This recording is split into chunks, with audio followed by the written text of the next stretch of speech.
안녕하세요. 부자노트입니다. 오늘 얘기해 볼 주제는 MZ 불인이가 부동산 투자 실패하는 이유 이렇게 뽑아왔는데요.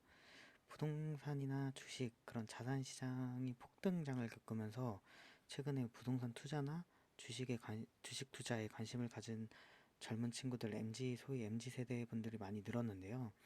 그분들이 제가 봤을 때 왜 부동산 투자에 실패하는지 그런 이유를 몇 가지로 요약해서 전달드리는 시간 갖도록 하겠습니다. 일단은 알아두셔야 될 게 저도 이제 올해 32살로 어떻게 보면 MZ 세대다 보니까 이분들을 비방할 목적이 전혀 없다는 거 알아주시면 좋겠고, 그리고 일반화 하려는 건 아닙니다. 그래서 저보다도 훨씬 부동산 투자나 뭐 주식 투자 잘 하시는 분들 있으니까 뭐 그런 분들도 있다. 근데 오늘 이런 주제를 가져온 이유는 제 주변에서도 그랬고 제가 투자하면서 보신 분들도 많았고, 그래서 그런 분들을 봤을 때 그런 케이스들에서 어떤 요인이 있었는지 그런 걸 각색하기도 하고 요약한 거니까 그런 점 알고 봐주셨으면 좋겠습니다. 일단 첫 번째 이유로는 좀 성급하다라는 이유를 먼저 가져왔습니다. 성급하다는 거는 요즘 MZ분들이 이제 뭐 인스타라든지 뭐 예능, 예를 들어서 나 혼자 산다 뭐 이런 것들이나 뭐 언론 이런 것들 보면서 되게 성공하고 돈이 많고 그리고 이제 좋은 집에 사는 연예인들 사례를 많이 보다 보니까 일단은 눈이 많이 높아진 것 같습니다. 그래서 눈이 높아지다 보니까 나도 이제 빨리 성공하고 싶다 이런 욕심에 좀 성급한 성향이 없지 않아 있는 것 같고, 그리고 MZ 세대 자체의 그런 성격 성향뿐만 아니라 주변에서 이제 뭐 자기 개발, 한동안은 뭐 미라클 모닝 이런 게 유행하기도 했었는데, 그런 자기 개발 영상들이나 뭐 부자 되는 법 이런 것들 되게 유익한 영상도 많긴 한데, 어떻게 보면 한편으로는 되게 자극적인 유튜브나 이런 영상들이 많거든요. 근데 이런 영상들이 또 이제 MZ 세대 분들에게 좀 성급하게 하는 영향이 있지 않았나 생각이 들고, 한편으로는 이런 영상들의 이제 좀 대부분이 이제 강의를 판매하는 목적으로 소액 투자로 부자 될 수 있다. 그리고 열심히 임장하고 통계 보고 노력하면 뭐 부자가 될 수 있고 투자에도 정답이 있다 이런 식으로 말씀하시는데, 그런 부분이 뭐 어떻게 보면 맞을 수도 있고 그분들은 돈을 벌 수도 있었겠지만 또 개별적인 케이스고, 이게 또 시기를 잘 만나서 성공하신 분들도 있고 그런 분들도 있지만, 이게 부동산 투자를 제가 해보면서 그게 근본은 아니거든요. 정석적인 투자는 아니라고 생각이 돼서 그런 영상들이나 그런 멘트들이 좀 자극하는 게 아닌가 그런 생각이 들고, 그렇다고 해서 강의들이 다 나쁜 건 아닙니다. 저도 부동산 투자하면서 강의 많이 들었고 많이 배웠는데, 그 제가 그런 걸 들어보면서 느낀 결론은 개념을 알려주는 강의는 언제든지 필요하다고 생각이 돼요. 그래서 예를 들어서 뭐 갭 투자라든지 재개발이라든지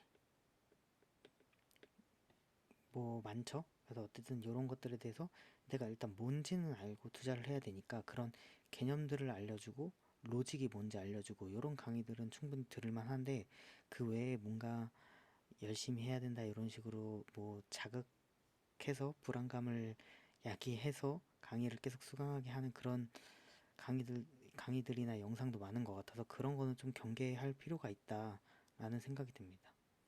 그리고 두 번째로는 일단 돈이 많지 않습니다. 그래서 어떻게 보면 이건 당연한 거고 좀 뭐 걱정 이런 건 안 하셔도 될 것 같아요. 원래 MZ 세대분들, 청년들, 그리고 저희 윗세대도 그렇고 다 20대, 30대는 돈이 없었습니다. 그게 어찌 보면 당연한 거고.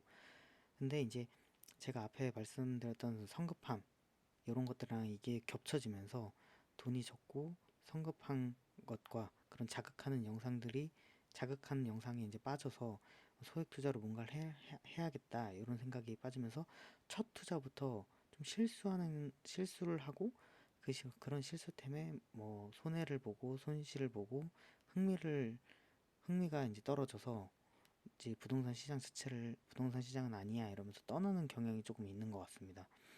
저 개인적인 사견이지만 아침에 이제 출퇴근하고 뭐 지옥철 이런 걸 견뎌내면서 좀 열심히 일하시는 분들이 다 진짜 정말 대단하다고 생각하거든요. 저는 그래서 돈이 없을 때는 성급함을 가지고 막 그런 강의들을 하면서 빨리 투자를 해야 된다 이런 것보다는 열심히 일해서 그 직장에서 자기 가치를 좀 키워서 먼저 소득을 높이고 저축을 해서 괜찮은 투자를 할 시드를 모으기 전까지는 좀 저축을 하는 게 더 좋다고 생각을 하거든요.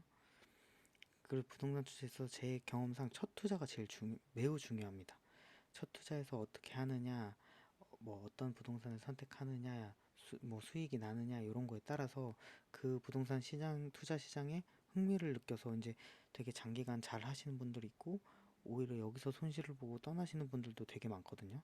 그래서 저는 첫 투자가 제일 매우 중요하다고 생각이 들고 제가 부동산 투자를 해보니까 부동산 투자에 뭐 소액으로도 뭐 돈을 벌 수 있고 뭐 경매로도 싸게 사서 수익을 낼 수 있고 여러 가지 방향이 있긴 하지만 저는 근본적으로 부동산 투자는 우량한 자산, 사람들이 선호하는 자산, 그 다음에 이제 수요가 많은 자산을 사서 좀 장기 보유, 장기 투자하면서 인플레이션을 먹고 성장하면서 돈을 버는 투자라고 생각을 하거든요. 그런 게 근본이기 때문에 일단 이제 MZ 불인이 분들일수록 이제 저축이나 소득을 높이고 저축을 통해서 시드를 모으고 우량한 자산에 첫 투자를 하면서 수익을 보고 거기에 흥미를 느끼면서 좀 장기간 투자해야 성공하지 않나. 근데 요즘은 되게 돈이 많지 않은 상황에서 많은 영상들을 보고 좀 성급하게 투자를 하고 거기서 실패를 겪으면서 좀 이탈하는 분들이 많지 않나 이런 생각을 해봅니다. 그 세 번째로는 투자에 대한 기준이 별로 없습니다.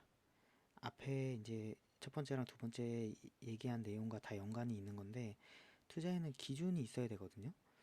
기준이 있고 그 기준에 따라서 뭔가 내가 투자를 지역이나 투자 상품 방식 그런 걸 선택해서 그런 기준을 가지고 투자를 해야만 시장이 흔들려도 이제 내 마음이 흔들리지 않고 그 자산을 보유하고 그 자산이 빛을 발할 때까지 이제 견딜 수 있고 빛을 볼 때 이제 매도를 해서 수익을 낼 수 있는데 그런 기준이 없고 이제 그런 강의나 영상 짧은 숏폼들만 보고 거기에 빠져서 이제 이쪽 저쪽 휘둘리다 보면 내 투자에 대한 기준이 아닌 그 사람들 기준에 대해서 기준을 가지고 투자를 하게 되고 그렇게 하다 보면 이제 시장이 흔들릴 때 뭐 손해를 보고 판다던가 이런 식으로 막 이탈하게 되거든요. 그래서 저는 투자의 기준을 가져야 된다고 생각하는데 일단 투자의 기준을 가지려면 앞서 말한 것처럼 장기간 꾸준히 이 시장을 공부하고 해야 되거든요. 근데 이제 대부분 좀 성급하기도 하고 이제 빠르게 실패를 보고 이제 나가시는 분들이 많아서 이런 분들이 이제 좀 매우 안타깝습니다. 저는. 그래서 오늘 말씀드린 게 결론은 인생은 빠르게 급변하지 않는다. 요즘 인스타나 뭐 유튜브 이런 거 보면 막 몇 년 만에 뭐 100억 자산가가 됐습니다. 이런 영상들이 많은데 뭐 그런 분들도 있긴 있겠죠. 있긴 있겠지만 뭐 시대를 잘 만났거나 뭐 이런 것들이 있기 때문에 그런 게 다 정답은 아니거든요. 그리고 아까 앞서 말씀드렸듯이 부동산 투자는 우량한 자산을 사서 장기 보유하면서 인플레이션을 먹고 성장해서 자산 가치를 키우고 그걸 매도해서 수익을 보는 방식이 저는 근본적인 부동산 투자라고 생각을 해요. 그래서 만약에 이런 것들이 맞지 않고 나는 빨리빨리 뭔가 수익을 내고 뭐 성장하고 싶다 이런 분들은 부동산 투자를 하면 안 돼요. 그 주식이라든지 사업을 해야죠. 근데 그런 시장도 되게 어렵다. 저는, 저는 솔직히 진짜 주식으로 사업으로 성공해서 엄청난 부를 이루신 분들이 훨씬 더 진짜 뭐 기민하시고 엄청 대단하다고 생각하거든요. 저는 이제 그렇지 않기 때문에 이제 부동산 투자를 선택해서 꾸준히 천천히 하고 있는 건데 저는 이런 것들을 잘 생각하셨으면 좋겠어요. 이런 걸 생각했으면 좋겠고 그래서 앞서 말한 걸 또 요약해 보자면 좀 이 시장에서 천천히 시작해서 뭐 꾸준히 저축도 하고 돈을 모아서 그리고 자기 동네부터 시작해서 뭐 친구들이랑 약속이 있다 그럼 좀 일찍 나가서 그 지역 상권이 어떤지 아파트 뭐 시장이 어떤지 이렇게 천천히 좀 한 지역 알아가면서 좀 흥미를 느끼셔서 좀 장기간 이 시장에 계셨으면 좋겠어요. 그러면 거의 대부분은 성공할 수 있는 게 부동산 투자라고 생각을 하거든요. 그런 식으로 하면. 그래서 그렇게 하면서 경제도 조금씩 관심을 가지시고 부동산 시장 분위기, 시황 같은 거 조금씩 알아가면서 아, 지금이 괜찮은 자산 살 때다. 요럴 때 이제 하나씩만 사도 저는 부동산 투자를 성공할 수 있다고 생각합니다. 그래서 어쨌든 제가 좀 도움을 드리기 위해서 그런 영상, 뭐 지역 분석이라든지 재미있게, 그리고 경제 시황이라든지 지금이 뭐 사도 괜찮은 타이밍인 건지 제가 뭐 주관적으로 평가를 하긴 하지만 그런 식으로 이제 하나씩 업로드해서 이것만 봐도 좀 따라갈 수 있게끔 제가 업로드를 계속 하도록 하겠습니다. 그래서 저도 이제 뭐 짧다면 짧고 뭐 길다면 길지만 7년 정도 이제 올해 이제 7년차 투자자인데 여러분들도 저도 계속 할 거고 같이 이제 부동산 투자를 좀 장기간 해서 부동산 투자로 성공하셨으면 좋겠습니다. 그럼 이번 여기서 마치겠습니다. 감사합니다.